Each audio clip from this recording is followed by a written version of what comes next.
Hoje em dia, o Brasil conta com vários campeões das 500 milhas de Indianápolis, contando inclusive com um dos maiores de todos. Até o distante ano de 1989, a situação do país na corrida era outra. Nenhum brasileiro havia vencido a icônica prova até a chegada de Emerson Fittipaldi.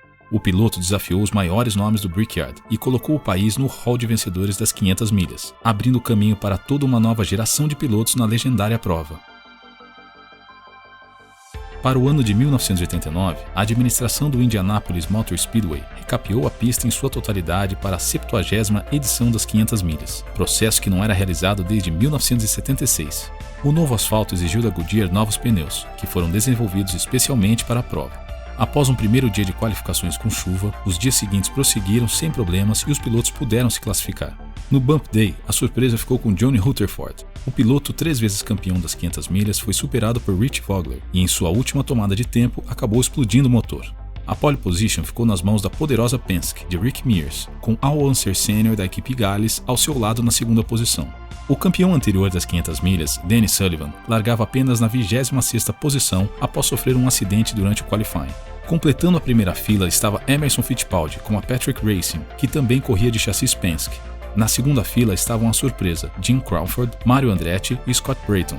Além de Andretti, Sullivan e Mears, a edição de 1989 da prova também contava com os campeões Al Unser Sr., nos seus quase 50 anos, Bobby Rahal, Tom Sneva, Gordon John Cock e o lendário A.J. Foyt. De rookies, o pelotão contava com Scott Pruitt, Didier Artais, Bernard Jourdain e John Jones. Aquela edição também ficou marcada por ser a primeira da história a oferecer o prêmio de $1 milhão ao vencedor. Em 28 de maio de 1989, o sol brilhava forte no circuito de Indianápolis e as arquibancadas estavam lotadas. Na largada, Emo conseguiu tomar a ponta, com Mears e Al Unser Sr. logo atrás. O ritmo de Emerson era impressionante e o brasileiro era capaz de abrir uma grande vantagem, enquanto Unser era pressionado por Mario. Ainda na terceira volta, Kevin Coogan perde o controle de seu Marte após tocar no muro na curva 4. Desgovernado, o carro bate violentamente contra a parte interna da reta principal, justo onde ficava a entrada do pit lane. O carro destruído deslizou partido em 2 e só foi conseguir parar dentro da área dos pits. Mesmo com a força e destruição do acidente, Coogan conseguiu sair andando do carro enquanto a bandeira amarela era agitada. Na volta 15, a relargada foi dada e Mario ultrapassou Mears pela segunda posição, enquanto John Cock abandonava com problemas no motor. Quando o pelotão principal alcançou os primeiros retardatários, Little All se aproveitou da situação e passou por Mears, ocupando o terceiro lugar. Del Fabi abandonou na 23ª volta e na volta seguinte foi a vez de Randy Lewis deixar a prova. Mears, por sua vez, continuava a perder posições, caindo para quinto.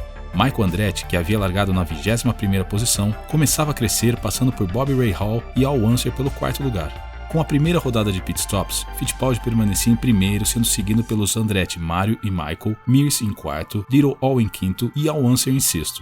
Denny Sullivan abandonou a prova na volta 42, enquanto Little All passou por Mears.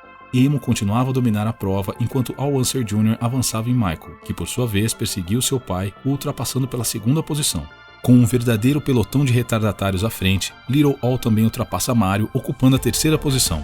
A segunda bandeira amarela veio com Bobby Rahal, gerando uma nova rodada de pitstops, e na relargada, Michael tenta chegar em Fittipaldi, mas não consegue. Pouco tempo depois, Al Unser vai aos boxes e descobre um problema no carro. John Andretti também abandona, deixando a prova com 23 competidores. Mario Andretti foi outro que descobriu problemas após ir aos boxes, mas em seu caso o problema era menor e o piloto pôde continuar. Após 96 voltas e uma nova rodada de pits, Emerson estava na frente, sendo seguido por Michael, Little All, Mears e Crawford. Com a parada do brasileiro, Michael vai à ponta e na volta 113, Mears abandona com o motor estourado, gerando uma nova bandeira amarela. A corrida já estava com cerca de 121 voltas completas quando Al Unser Jr. e Michael fazem as suas paradas, dando a Emerson novamente a primeira posição. Enquanto isso, tanto Pancho Carter quanto Aren Luyendijk abandonaram a prova, gerando outra bandeira amarela e nova oportunidade para Emo fazer um pit stop. O brasileiro só não contava com uma atrapalhada da equipe na parada, que custou tempo e a liderança da corrida. Com isso, Michael chegava à ponta, sendo seguido por Emerson. Embora estivesse 4 voltas atrás, Raul Boesel aparecia na quinta posição. Com 135 voltas completadas, Didier Artais e Jim Crawford abandonaram, enquanto a disputa entre Emerson, Michael e Al Unser Jr. ia esquentando com vantagem para o brasileiro. Na volta 153, Michael reassumiu a ponta, sendo seguido de perto por Emo. Little All não estava com o mesmo ritmo, mas acompanhava a briga à distância. A 37 voltas do fim, o motor de Michael entrega o jogo e quebra, aumentando ainda mais a sina dos Andretti sem vitórias na Indy 500. Com a nova bandeira amarela, a briga pela liderança ficou restrita entre Emerson e Al Unser Jr., com o restante do pelotão andando 6 voltas atrás. Na relargada, o brasileiro manteve a ponta, enquanto Little All perdia rendimento e se solidificava em segundo, se afastando cada vez mais. Raul Boesel e Scott Brayton fizeram novas paradas, praticamente abandonando as esperanças de vencer. Na volta 181, Darrell Palmroth perdeu uma de suas rodas na curva 4, gerando a penúltima bandeira amarela da prova. Emerson aproveitou o momento e foi aos boxes para o seu último pit stop, mas a Patrick errou de novo. Os chefes da equipe Patrick e Chip Ganassi estavam nervosos no paddock e na hora do abastecimento mandaram o time abastecer o tanque por completo, ao invés de colocar apenas o suficiente para o fim. Não bastasse isso, o carro quase morreu na saída da parada e um caminhão de serviço acabou bloqueando o Emo por um breve momento. A essa altura da prova, a Gales decidiu apostar alto. Little All estava em uma distante segunda posição e a equipe decidiu manter o piloto na pista. Com a parada de Emerson e a bandeira amarela, Unser conseguiu diminuir toda a distância que tinha contra o brasileiro. A 20 voltas do fim, Emo se viu obrigado a lutar contra Al Unser Jr. pela vitória a bordo de um carro mais pesado, o que equilibrava as coisas. Na relargada, o americano ficou preso atrás de Boesel, ficando nessa situação por 2 voltas. O carro do brasileiro estava com o motor vazando e ainda não havia estourado por pura sorte. Com apenas 7 voltas para o fim, Little All consegue a ultrapassagem em cima de Fittipaldi, mas pouco tempo depois, um grupo de retardatários aparece no caminho do piloto da Gales. O bloqueio momentâneo acaba roubando um tempo precioso do americano, dando a Emo a chance perfeita para o brasileiro se aproximar e dividir a curva 3 com Al Unser.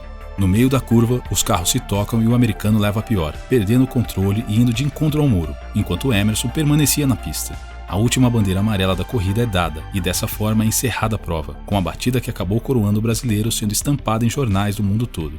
Mesmo com o acidente, Al Unser Jr. terminou a prova em segundo, devido às voltas dadas no restante do grid. Raul Boesel administrou o motor quase quebrado e levou o carro para a terceira posição, 6 voltas atrás do líder. Completando o top 10, tivemos Mario Andretti, AJ Foyt, Scott Brayton, Dave Jones, Rich Vogler e os rookies Bernard Jordan e Scott Pruitt. Embora o final fosse polêmico e Al Unser Jr. tenha protestado ainda dentro da pista, a vitória coroou a presença do brasileiro na categoria e foi bem recebida pelo público. Até aquele momento, a vitória de Fittipaldi era apenas a 9ª vez em que um estrangeiro vencia as 500 milhas, com a última cena em 1969, e era a primeira vitória de um piloto não americano desde Graham Hill em 66.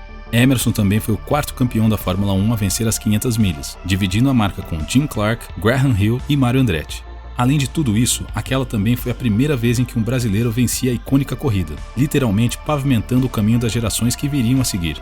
A Little All restou esperar. A vitória nas 500 milhas veio para o americano 3 anos depois, correndo pela mesma equipe Gales em 1992.